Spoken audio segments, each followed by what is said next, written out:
Media మిత్రులకు నా హృదయపూర్వక నమస్కారాలు తెలియజేసుకుంటూ ఈరోజు ఈ ప్రెస్ మీట్ పెట్టడానికి గల కారణం ఏంటంటే గత వైసీపీ పాలనలో మాజీ ఎంపీ భర్తరాం ఏం చేశారు, పేపర్ మిల్లి కార్మికుల్ని ఎలా పొంగదొక్కారు, పేపర్ మిల్లి కార్మికులకి ఏం చేశారని ఈ సందర్భంగా ప్రశ్నిస్తున్నాం. గత 5 ఏళ్ళు కూడా మాట్లాడితే 30 సార్లు సన్మానాలకి ఫోటోలు తర్వాత ఫ్లెక్స్లు వేయించుకొని వాడికి ఇష్టం వచ్చినట్టు హామీలు ఇచ్చారు. కానీ ఒక్కడు కూడా కార్మికుల పక్షాన్ని ఒక్కరోజు కూడా ఉండింది ఏం లేదు. ఏదైతే మనకి ఈ కార్మికులకి పరంపర 1-2 కార్మికులకి గత 2022 తండ్రి ఉద్యోగం కొడుకులకి ఇచ్చేలాగా ఆ రోజు యాజమాన్యం హామీ ఇచ్చి ఆ హామీ ప్రకారంగా తండ్రి రిటైర్డ్ అయ్యే టైంకి స్కేల్ ఏదైతే ఉందో జీతం అది ఇస్తానని హామీ చేసి పర్మనెంట్ చేస్తానని కూడా హామీ ఇవ్వడం జరిగింది యాజమాన్యం. కానీ ఇదన్నీ తెలుసున్నా కూడా భరతరాం గారు ఆయన ఈ గత 4 సంవత్సరాలు కూడా పేపర్ మిల్లు యాజమాన్యం దగ్గర సూట్ కేసులు తీసుకొని ఈ కార్మికులు అన్యాయం చేసుకుంటానే వచ్చాడు. అందులో భాగంగా పరంపర 1-2 కార్మికుల దగ్గర పర్మనెంట్ వర్కర్స్కి చేస్తానని మాట ఇచ్చి ఏదైతే ప్రవీణ్ చౌదరి ద్వారా సుమారు 6 కోట్ల వరకు వాళ్ళందరి దగ్గర కూడా 111 మంది దగ్గర కూడా వాళ్ళు లంచం తీసుకొని డబ్బులు చేయడం జరిగింది.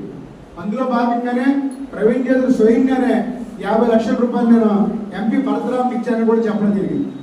మరి వాళ్ళు ఏ రకంగా అభివృద్ధి చెందుతున్న రాజమండ్రిని చూసి మీరు మా ఎమ్మెల్యే మీద అవాకులు చవాకులు పేరుతున్నారు అర్థం అవ్వలేదు. ఇవాళ మన పేపర్ మిల్లు కార్మికులకి పరంపర 1-2కి వాళ్ళకి 2000 రూపాయలు స్పెషల్ అలైన్మెంట్తో కలిపి 111 మందికి సుమారు ఇవాళ 12,000 శాలరీ ఉన్నది పర్మనెంట్ చేయించి మా ఎమ్మెల్యే ఆదిరెడ్డి శ్రీనివాస్ గారు దగ్గర 15 నెలల్లోనే వాళ్ళకి హామీ ఇచ్చిన ప్రకారంగా 27 నుంచి 25,000 రూపాయల శాలరీలు ఇవ్వడం జరిగింది.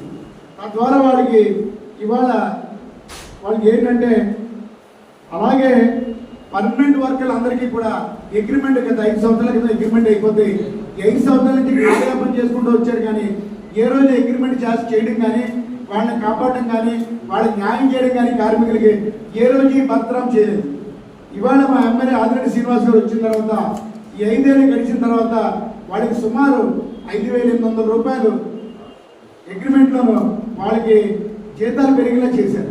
చేసిన 5 సంవత్సరాల అగ్రిమెంట్తో కలిపి ఇవాళ 60 నెలలకి దగ్గర ఒక్కొక్క మనిషికి 3,40,000 పైసలకు ఇవాళ యాజమాన్యం వాళ్ళకి వేయడానికి రెడీ అయ్యింది.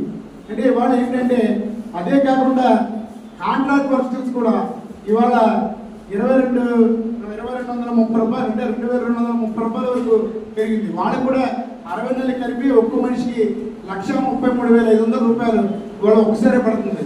అంటే ఏంటంటే దీపావళి ఎప్పుడు 20వ తారీఖు ఉంటే దీపావళి ఆఫర్ కింద ప్రజల కార్మికుల కుటుంబాలన్నీ ఆనందంగా ఉండాలని ఆ కార్మికుల దీపావళి ముందుగానే వచ్చేలాగా మా ఎమ్మెల్యే ఆదిరెడ్డి శ్రీనివాస్ గారు ఈ ప్రయత్నం చేసి వారందరికీ న్యాయం చేశారని చెప్పి ఈ సందర్భంగా తెలియజేస్తాం. అలాగే ఏదైతే ఈ పేపర్ మిల్ విషయంలోనూ ఇప్పుడు ఎందుకే ఆయన వచ్చి ఎంపీ భరతరాం గారు ఇప్పుడు ఎందుకు మాట్లాడలేదు?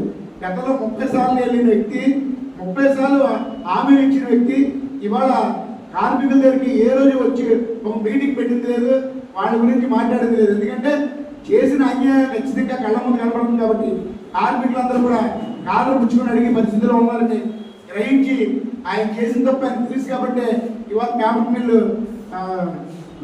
ఛాయలు కూడా రావట్లేదని ఈ సందర్భంగా చేస్తున్నాం.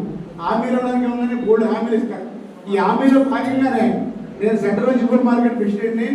మమ్మల్ని కూడా గతంలో ఆదిరెడ్డి అప్పారావు గారు మాకు ఏదో రిటైర్మెంట్ సైట్ ఇప్పిస్తారని చెప్పి వారు ప్రయత్నించారు. విపరీతంగాను ప్రయత్నించిన చిన్న తేడాలోనూ మాకు డైరెక్ట్గా ఆర్డర్ రావాల్సింది ఆక్షన్ పెట్టి ఆర్డర్ వచ్చిందని మరి యాక్ట్ పంపించడం జరిగింది. ఈలో గవర్నమెంట్ మారడం అవడం వల్ల అప్పారావు గారు ట్రై చేసింది ఆ రోజు ఆగింది. దాని గురించి నా మీద అప్పారావు గారి మీద విపరీతంగా మేమేదో తప్పు చేసినట్టు లాంఛాలు తీసుకున్నట్టు ఇవాళ మేము శంషర్గా చెప్తున్నాను.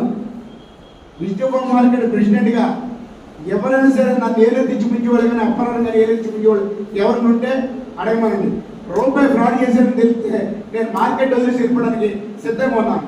ఆ రోజు ఛాంబర్ ఎలక్షన్స్ లో కూడా కాంప్లైంట్స్ పంపించి ఇదే సూర్యప్రకాశ్రావు 3-4 సార్లు వైసీపీ సూర్యప్రకాశ్రావు 3-4 సార్లు ఇక్కడే ప్రెస్ మీట్లు పెట్టి మా మీద అవార్డాలు వేయడం జరిగింది. ఇవన్నీ కూడా నిజమే నిరూపించి మనం ఆ రోజు అన్నాం, ఈ రోజు అన్నాం. మార్కెట్లో ఏ ఒక్కరితోడన్నా నేను తప్పు చేశానని, అలాగే ఆదిరప్పగారు తప్పు చేశానని ఎవరితోడన్నా నిరూపించేలా ఉంటే ఇవాళ వ్యాపార సంస్థలను వదిలేసి మార్కెట్లో వదిలేసి బయటకు వెళ్ళిపోతానని ఈ సందర్భం కూడా తెలియజేయడం జరుగుతుంది.